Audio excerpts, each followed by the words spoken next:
नमस्कार, राम राम मंडळी. तर आजच्या या ब्लॉगमध्ये असणार आहे जागरण गोंधळ, जो असणार आहे आमच्या घरचा, म्हणजेच आमच्या मधल्या घरी जो आहे ना, तो जागरण गोंधळाचा प्रोग्राम ठरवण्यात आलेला होता आणि त्यासाठी आम्ही निघालेलो होतो. तर त्यानंतर आम्ही जे आहे आमच्या दादाकडे म्हणजेच मोठ्या घरी थांबणार होतो, कारण साक्षीचा पेपर असल्यामुळे तिला जरा अभ्यास करायचा होता आणि त्यामुळेच आम्ही दोघी तिथे थांबलो होतो. माझ्या दादाची मुलगी दर्शिका किती क्यूट एक्सप्रेशन देते ना, मग तिचाही व्हिडिओ घेणं काही सुटलं नाही. त्यानंतर आरतीच्या वेळी म्हणजे पूजाची स्टार्टिंग होणार होती, त्यावेळी आम्ही पोहोचलो. तर ते नैवेद्य सगळ्या सामानाची तिथे म्हणजे पूर्ण काडकूट चालू होती, कारण मार्गावर जायचं, पण त्याआधी गोंधळीचं स्वागत, त्यानंतर त्यांची पूजा वगैरे सगळं करण्यासाठी तिथे जायचंच होतं. त्यानंतर तुम्ही बघू शकता अशा प्रकारे गोंधळाची जी पूजा आहे ती अशी मांडली जाते. आणि या संदर्भात जेव्हा आम्ही पाहिलं तेव्हा यावेळी जे गोंधळी होते ते आम्ही म्हणजे त्यांनी जे आहे ते रोतवाडी म्हणजेच बीडवरून बोलावलेले होते. मग काय तर पूजेची तयारी आणि हे सगळं आवरताना सगळे छान मस्त एकत्रित आले होते आणि मग मी पण माझी पोज दिली. ॲज यू नो मला पोज द्यायला खूप आवडतं आणि जेव्हा बाकीचे व्हिडिओज मी घेत होते तेव्हा काही व्हिडिओज साक्षीने पण घेतले आणि त्यामध्ये तुम्हाला समोर ते दिसूनच येणार आहे. देवी यायची आणि खंडोबा रावाची म्हणजे या सगळ्यांमध्ये माळसा बांधून या सगळ्यांची पूजा करण्यात येते आणि त्यानंतर हा जो लंगर आहे तो ते खोलतात. मग मी त्याला पण घ्यायला विसरली नाही. आणखी एक महत्त्वाची गोष्ट, या सगळ्या व्हिडिओजमध्ये घेताना खूप जास्त अडथळे आले होते, कारण हे सगळे व्हिडिओज आम्ही कसे घेतले हे आम्हालाच माहीत. मग त्यानंतर वहिनी आणि दादाला त्यांनी हा लंगर धुवायला सांगितलं, म्हणजे स्वच्छ जो आहे त्याची पूजा वगैरे करायला लावली. दही दूध गोमूत्र वगैरे टाकून मला स्वच्छ धुवून घेतलं आणि मग इकडे जे बाकीची पूजा मी करत होतो. त्यानंतर घोंगडी जी आहे ती गोंधळ ज्यांच्या घरी असते त्याला माहिती असतं की घोंगडी जी आहे ती दारामध्ये अशी बांधण्यात येते. तुम्हाला समोर दिसून येईल की कशा प्रकारे. आणि मग मळवट लावायचं होतं, म्हणजे सगळ्या काकडींच्या लोकांनाच मळवट लावायचं होतं, म्हणून सगळ्यांनी जे आहे मग म्हणजे वहिनी आणि माझी बहीण जी आहे तिथे मळवट लावण्यासाठी निघाली होती.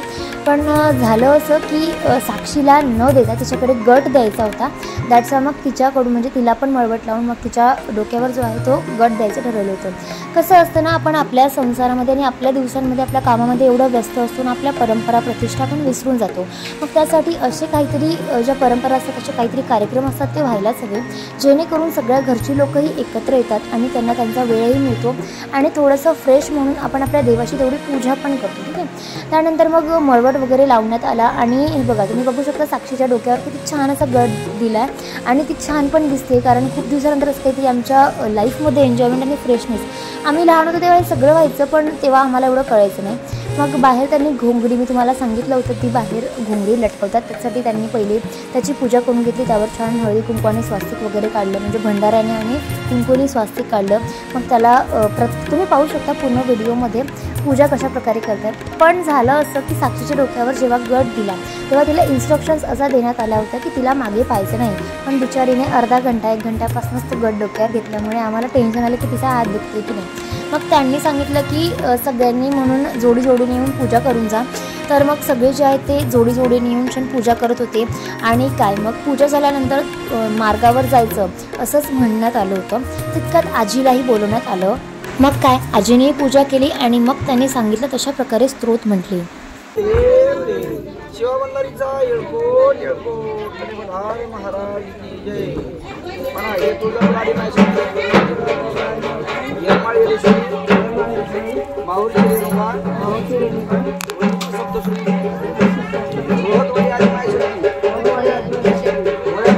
बेसिकली यामध्ये त्यांनी म्हटलेलं आहे की तुळजाभवानीला आणि खंडोबांना इथे बोलवून घ्यायचं आणि त्यांना आपल्या गोंधळासाठी इथे आमंत्रित करायचं, अशी स्थिती तिथे जी पूजा असते ती असते. त्यानंतर मग दादा आणि मीरा काकू त्यांनी पण पूजा केली आणि मग मम्मी आणि पप्पाला देवक धरण्यासाठी सांगितलं होतं. आणि ऑफकोर्स या सगळ्या व्हिडिओचा जो आहे तोच मी क्रेडिट घेऊ शकते, कारण मी या सगळ्याचे रेकॉर्ड केलं होतं. त्यानंतर तुम्ही पाहू शकता मम्मी आणि पप्पाने मस्त पूजा वगैरे केली, म्हणजे सगळ्यांनीच केली ऑफकोर्स. सगळ्यांची पूजाचे फोटोज आणि व्हिडिओज तुम्ही या पूर्ण व्हिडिओमध्ये पाहू शकता. आणि तुमच्याकडे कधी असा गोंधळ झाला आहे का ते आम्हाला नक्की कमेंटमध्ये कळवा. फायनली सगळ्यांची पूजा झाल्यानंतर हा जो घोंगडी आहे ती वर बांधली.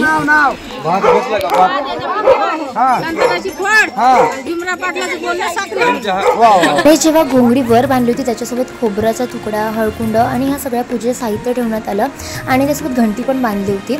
आणि मग काय तर आम्ही मार्गावर निघालो होतो. तुम्ही बघू शकता मार्गावर अशा प्रकारे निघतं आणि मार्गावर जाणं म्हणजे एका चौकावर म्हणजे चौकावर चौफुलीवर जायचं आणि तिथे देवाची पूजा मांडायची. तुम्ही पूर्ण एन्जॉय करा.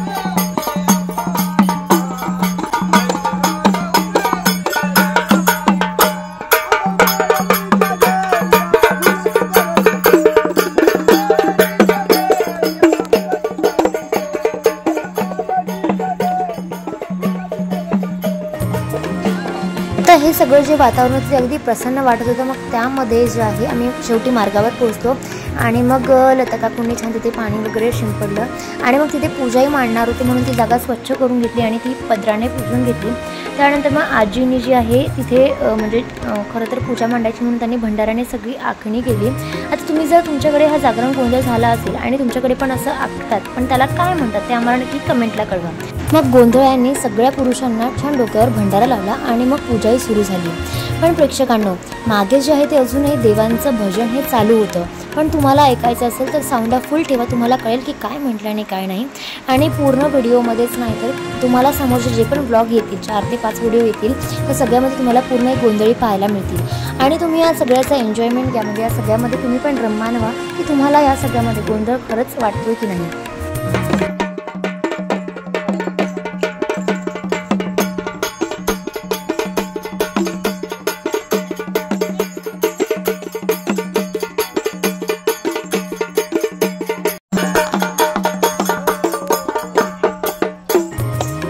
जागरण गोंधळ जी आहे ही महाराष्ट्रातील सांस्कृतिक आणि धार्मिक अशी परंपरा आहे।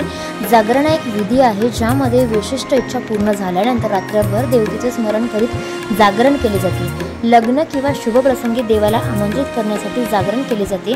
खंडोबाच्या समानार्थ हा विधी सुरू झालेला आहे। तुम्हाला व्हिडिओमध्ये दिसत असेल की विड्याची पाने ठेवलेली आहेत आणि त्यावर म्हणजे प्रत्येक प्रकारचे जे धान्य आहे, फॉर एक्झाम्पल त्यामध्ये सगळ्या प्रकारचे जे हळकुंड वगैरे असतात, देवाचे जे सामान असतं ते सगळं ठेवण्यात येतं आणि त्यानंतर पूजा वगैरे झाल्यानंतर मग तिथे नैवेद्य हा स्पेशल ठेवण्यात येतो, ज्यामध्ये तुम्ही या म्हणजे जे व्हिडिओमध्ये पाहू शकतात कणकीचे दिवे वगैरे सगळं हे घरूनच बनवण्यात आलेलं असतं आणि सगळी देवीची जी ओटी वगैरे असते ती पण घरूनच आणण्यात येते। आणि हे सगळं जेव्हा अर्पण करतो त्यानंतर मग पूजा आणि जी आरती असते ती सगळी केली जाते। तुम्ही बघू शकता की कशा प्रकारे 2 जोडपे जे आहेत, एक म्हणजे माझ्या दादाची आणि एक म्हणजे माझी आई आणि बाबा, ठीक आहे, अशी जोडपी तिथे उभी होती। त्यानंतर लोक जे आहेत ना भरपूर संख्येमध्ये पण आली होती आणि यामागचं कारण सांगायचं झालं की म्हणजे गोंधळ हा खूप दिवसापासून करायचा होता पण त्याचा काही मुहूर्त निघत नव्हता। यामधला एक मोठा टास्क होता तो म्हणजे देवी येणे, म्हणजे देवी अंगात येणे। आणि देवी सहसा करून कुठे येत नाही, प्रकट होत नाही, पण ती कोणाच्या ना कोणाच्या अंगामध्ये येते आणि त्या स्वरूपातून आपल्या ज्या चुका असतात, ज्या चुका घडतात आपल्या हातनं किंवा राहतात त्याबद्दल सांगत असते आणि असंच असतं त्यामागचं एक कारण। पण यामध्ये असं कुठलंही वाईट नाही आहे किंवा त्यांनी असं कुठलीही वेगळी अशी मागणी केलेली नाही आहे। इनफॅक्ट हे सगळं छान होतं आणि या प्रसन्न वातावरणात देवीने आम्हाला म्हणजे दर्शन दिले, हे आमच्यासाठी भरपूर मोठी गोष्ट होती।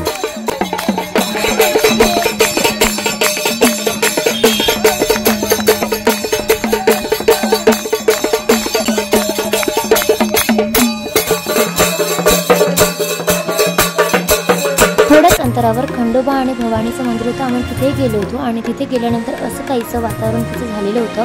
तिथे खंडोबाचे आणि बाणाचे गोंधळ यांनी भजन चालू केले आणि त्यानंतर शेवटी झाली ती आरती आणि मग आम्हाला निघायचं होतं वापस परतीला।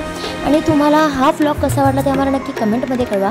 पण तुम्ही पहिल्यांदा जर चॅनलला आले असाल तर पहिले सबस्क्राईब करा आणि नवीन असल्यास चॅनलच्या खाली कमेंट करून तुम्ही कळवू शकता आणि तुम्हाला व्हिडिओ कसा वाटला ते पण तुम्ही आम्हाला सांगू शकता।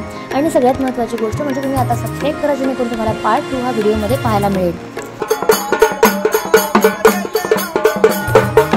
आम्ही आलो होतो मारुतीच्या मंदिरावर, तिथे काही भजन झाले आणि मग काय तर तिथे आतमध्ये गेलं म्हणजे घरी गेल्यानंतर मग त्यांचे म्हणजे ज्यांनी गट पकडला होता, ज्यांनी देवक धरलं होतं, जे पूजा करत होते त्यांचे सगळ्यांचे पाय धुण्यात आले होते आणि अशा प्रकारे काहीसा हा व्लॉग होता। तुम्हाला हा व्लॉग कसा वाटला आणि तुम्ही म्हणजे असा गोंधळ कधी केला आहे का, त्या सगळ्यांची उत्तरं जी आहेत ती खाली कमेंटला तुम्ही कळवून सांगूच शकता।